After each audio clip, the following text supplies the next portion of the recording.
Welcome back to the Deep Dive, where we dig into your sources for that key knowledge you need. When we think ancient Egypt, religion-wise, the big myths usually come to mind first. Osiris, Isis, Horus, that whole cycle. But maybe focusing just on those stories kind of misses something important, like the reality of how it all worked for thousands of years. Absolutely. That's really our goal for this deep dive. We want to move past the, let's say, high theology and look at how these beliefs actually showed up in society and culture. For the regular Egyptian, the farmer, the soldier, what did religion mean in their daily life? How did they connect with their gods? And how did all this belief shape their economy, their social rules? Yeah, and the sources seem to scream one thing immediately. They were incredibly practical about it all. Herodotus famously called them religious to excess. But it wasn't like philosophical navel-gazing, was it? Not really, no. Yeah. The fascinating thing is how grounded it all was in, well, observable reality. They seem to avoid abstract uncertainty, which is why, for instance, their idea of the afterlife wasn't some scary unknown place. It was designed very intentionally to be familiar, a perfect mirror image of life, just without the bad bits, ideally. Right, they wanted what they knew. I remember reading the tomb was the Purget, the house of eternity, sometimes even with, like, model bathrooms. Exactly. They built in familiar things. They wanted comfort, not some philosophical void. Okay, so let's get into the engine behind this practical system, the temples and the priesthood. Oh, It's not what most people probably picture. that's the first big surprise, definitely. Forget the idea of a full-time separate clergy class like in, say, later Western traditions. Mm. The vast majority of Egyptian priests, they were part-time, rotational. Part-time. So they weren't living in the temples set apart. Nope. Fully integrated. They lived in their villages, they married, had families, held down other jobs. You could be a scribe, a goldsmith, an army officer, maybe even the mayor, and also serve your priestly duty for a certain period. How did that work logistically? If you've got hundreds needed for some cults, but everyone's part-time. It was all structured through rotations. They called them files, or hour priests. Mhm. You'd be on duty for your set time, maybe a month, then back to your regular life. Huh. And could you, like, swap shifts? You absolutely could. The sources show these rotations could be traded, even sold. It really underlines how operational and economic the whole thing was, even serving a sacred function. And the sheer scale of it? Yeah. The numbers are just wild. You mentioned Neferkir's funerary cult needing, what, 250, 300 people? Yeah, huge numbers. And that Ramesseum granary holding 16.5 million liters of grain. That feels less like a temple store cupboard and more like a central bank reserve.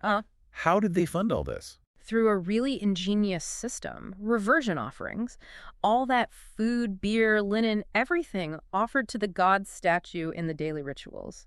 It didn't just vanish. Okay, so where did it go? It would revert back to the temple staff. That was their payment in kind. So the temples became these massive economic hubs, storing and redistributing resources, employing huge numbers of people, providing stability. Makes sense. So inside the temple, who did what? What were the main roles in this rotational system? Well, the bulk of the staff were the Wab priests, the pure ones. They had the lowest level of ritual purity, so they stayed furthest from the inner shrine. Their job was mostly logistics, carrying the offerings, keeping things running. Okay, the entry level, basically. Pretty much. Then you had more specialized roles, like the Sem priest. Very important. They performed the opening of the mouth ceremony at funerals. Super crucial for ensuring the dead could, function in the afterlife. Right. Essential service. And at the very top. That's the Hemnetcher, the god's servant.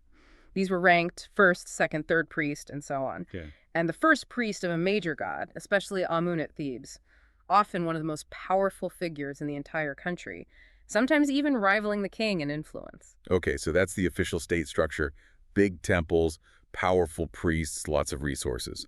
But you said the average person couldn't go into the inner sanctuary where the god statue actually was. So how did they get face time with the divine if they're locked out of the main event? They build ways in, or rather, ways for the common person to connect from the outside. We find these specific structures called chapels of the hearing ear. Hearing ear, like literally. Seems like it. They were often built right onto the outside wall of the main temple enclosure. Think of that alabaster shrine at Karnak or the one at Medinet Habu. They were specifically designed so people could walk up and, well, deliver their petitions, hoping the god inside would hear them. Wow. And then there were even more personal ways, right? Those little ear stelae. Yes. Those are fascinating. Small stone plaques, sometimes tiny, like phone-sized, covered in carved ears. Covering ears. Multiple ears, yeah. People kept them in their homes, maybe in a little household shrine. It was like having a private direct line to your favorite god, maybe Ptah, maybe Hathor, to send up a prayer instantly. Okay, so people are praying directly using these chapels in CLA. What are they asking for? Are they having deep theological thoughts? Not usually, no. The motivation seems overwhelmingly practical. The sources describe the requests as having a brisk, business-like directness. Business-like. Like what? Things like heal my fever, help me have a child, find my stolen donkey, maybe smite my annoying neighbor who cheated me. Everyday problems. Oh, so very down to earth. It sounds almost transactional. It absolutely was. Very much a quid pro quo relationship. You'd give an offering, a little clay figure of a woman if you wanted fertility, maybe a plaque showing a healthy cow if you needed help with livestock. And you expected something back? Exactly. You made your offering with the confident expectation that the god would hold up their end of the bargain and intervene. It was almost contractual. Okay, but what if you felt, I don't know, intimidated asking a god directly? Or maybe you wanted to reach the king. Were there agents you could use? There were. That's where intercessory statues come in. Important people, sometimes famous officials who were deified after death, like the architect Amenhotep, son of Hapu. They'd have statues of themselves placed outside the temple entrances, lined up. The sources compare them to a row of ancient payphones. Payphones? How did that work? The statues would have inscriptions basically saying, make an offering to me, some beer, water, maybe flowers, and I'll pass your message along to the god, or even to the king. So you paid the intermediary statue to make the call for you. Incredible. It's just another layer of that practical access. All right, so we've got people reaching out.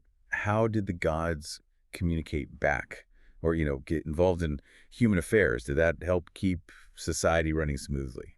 We see a couple of main ways. First, there's what you might call controlled contact, usually through oracles. These were often consulted during big public festivals when the god's statue was carried out of the temple in a sacred boat, veiled, on the shoulders of the priests. And they'd ask it questions. Yes, often quite serious civil matters. Who owns this piece of land? Should this person be appointed to this office?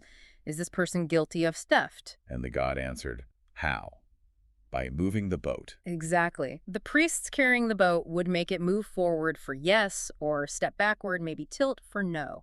Seems open to manipulation by the priest carrying it? No. Potentially, yes, but the real genius was its social function.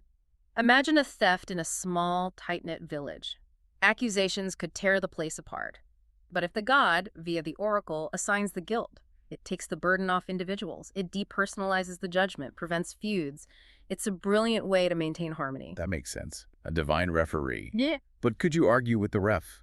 Interestingly, yes, sometimes.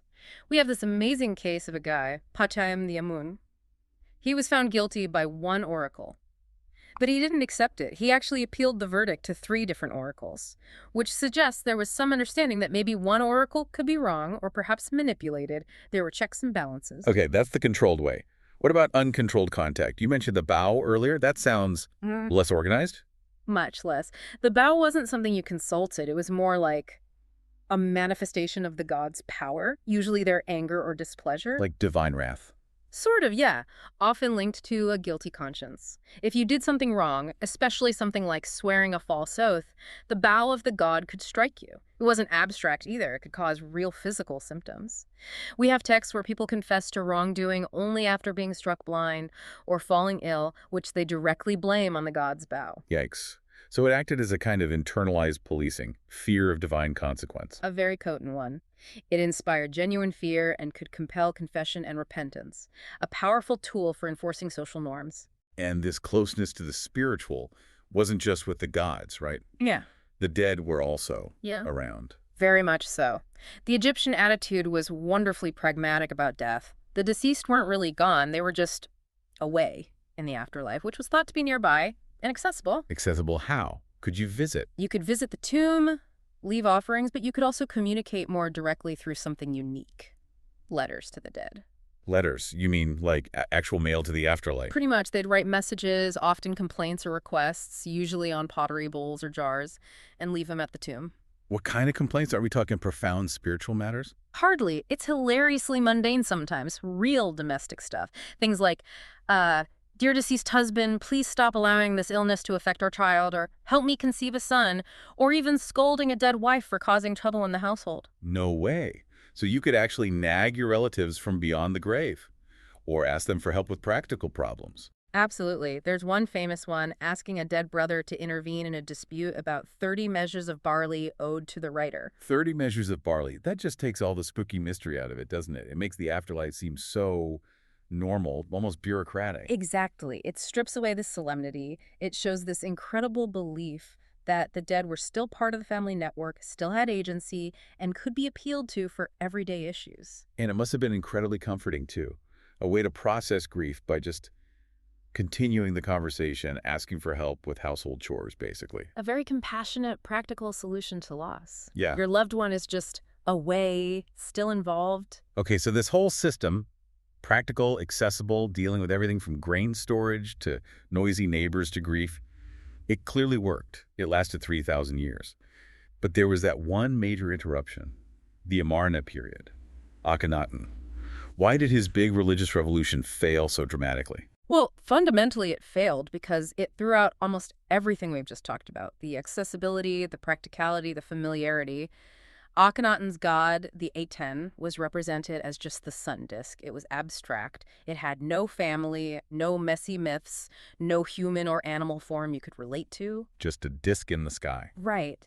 And crucially, the Aten didn't speak. It didn't interact directly with people. So, who did you talk to if a god wouldn't listen directly? Only one person, Akhenaten himself. He declared himself the sole intermediary. You see it in the art, the rays coming down from the Aten. They have little hands, but they only offer life, Ankh, to Akhenaten and the royal family. Everyone else is excluded. Wow. In Egypt, the land of sun, to say the sun's life is only for the king, that's a radical statement of exclusion. Extraordinary. And then there's the afterlife. The traditional view was rich, detailed, and importantly, your actions, your morality, determined your fate in the judgment. Akhenaten seemed to replace that with, well, basically an empty void. Eternal life wasn't guaranteed by being good. It was granted only by the king's personal favor, based on your loyalty to him. So, forget being ethical, just be loyal to the leader. That sounds dangerous. It veered very close to totalitarianism. Your personal relationship with the divine, your moral compass, was replaced by political devotion.